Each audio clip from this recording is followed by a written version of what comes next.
आज मोदी जी ने किसानों को 1600 करोड़ रुपए देने की बात की है और ये भी कहा है कि वो किसानों के साथ बात करने के लिए तैयार है। मैं मोदी जी से एक सवाल पूछना चाहता हूँ। किसान, जिसको आप अन्नदाता कहते हो, जो इस देश की 86% पॉपुलेशन को रोजगार देता है, उसके लिए आपके पास सिर्फ 1600 करोड़ है। और जबकि दूसरी तरफ कॉरपोरेट हाउसेज जो 5 से 7% लोगों को ही रोजगार प्रदान करते हैं, उनको हर साल 6 से 7 लाख करोड़ रुपया आपकी सरकार इंसेंटिव्स और एनपीए माफी के शक्ल में देती है। और यही नहीं, पिछले 15 सालों में 42 लाख करोड़ रुपया आपने इन लोगों को दे दिया। तो अगर इससे तुलना की जाए, आपके मन में कितना किसान के लिए, अन्नदाता के लिए कितना प्यार है, सत्कार है, तो स्थिति अपने आप स्पष्ट हो जाती है। आज किसान को उन्हीं कॉर्पोरेट्स के हवाले करने के लिए आपने जिद पकड़ी हुई है। एक तरफ आप कहते हैं ये हमारा अन्नदाता है, दूसरी तरफ आपने जिद पकड़ी है कि इसको कॉर्पोरेट के सामने हाथ पैर बांध के उसके सामने फेंकना है ताकि वो पूरे को पूरे किसान को, इस खेती को निगल जाए। तो मुझे समझ में नहीं आता कि मोदी सरकार करना क्या चाहते हैं। एक एक करके देश की हर सेक्टर है उसको वो कॉर्पोरेट हाउसेस के पास गिरवी रख रहे हैं। तेल सेक्टर में अंबानी, डिफेंस सेक्टर में अंबानी, कम्युनिकेशन में बीएसएनएल से लाइसेंस लेके और उसी बीएसएनएल को खाने वाली कम्युनिकेशन सेक्टर को अंबानी, कोल सेक्टर में अडानी, रेलवेज में अडानी, एयरपोर्ट्स में अडानी, तो अब खेती सेक्टर में भी अडानी। क्या अडानी और अंबानी, क्या ये दोनों को ही देश गिरवी कर देना है? मुझे समझ में नहीं आ रहा।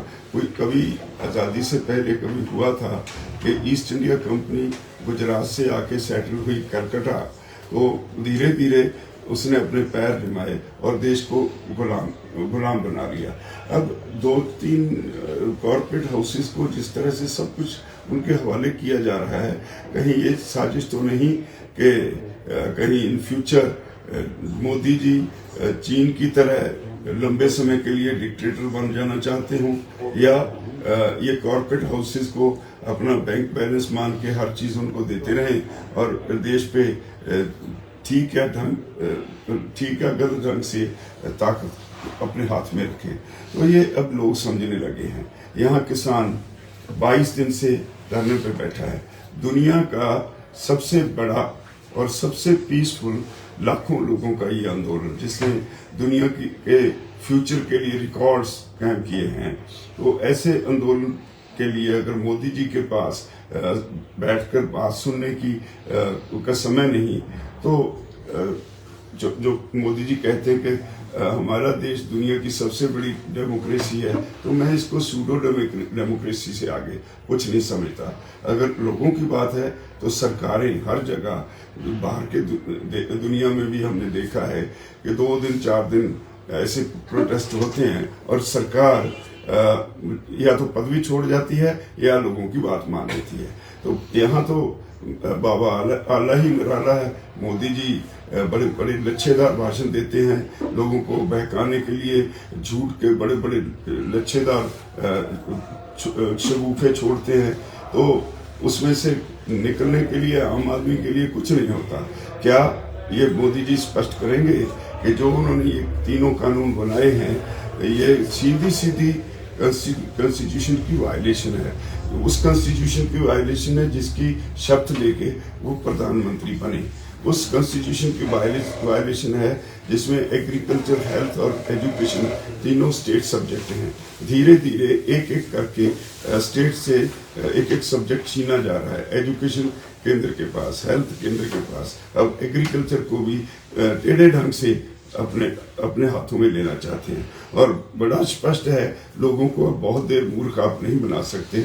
यहाँ जो लोग बैठे हैं और जो पीछे जो लोग हर जगह विरोध कर रहे हैं, वो समझने लगे हैं। यहाँ का व्यापारी, यहाँ का हर वर्ग ये समझने लगा है कि आप किस तरफ जाने वाले हैं। मैं एक बात स्पष्ट कर दूं कि ये लोग पक्का मन बना के आए हुए हैं, यहीं बैठेंगे, ये पीसफुल थे, पीसफुल हैं, पीसफुल रहेंगे और सरकार के पास इन लोगों को उठाने के लिए और कोई चारा नहीं। आपने तो ये सुप्रीम कोर्ट का भी ड्रामा करके देख लिया।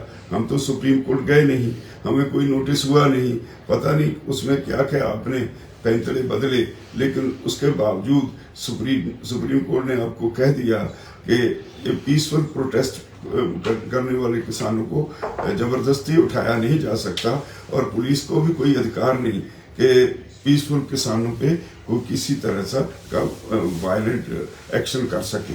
तो अब तो बड़ी सीधी बात है, हम तो अपना अधिकार लेने के लिए पीसफुल रह के इस आंदोलन को उस समय तक चलाएंगे जब तक आप किसानों की बात सुनते नहीं।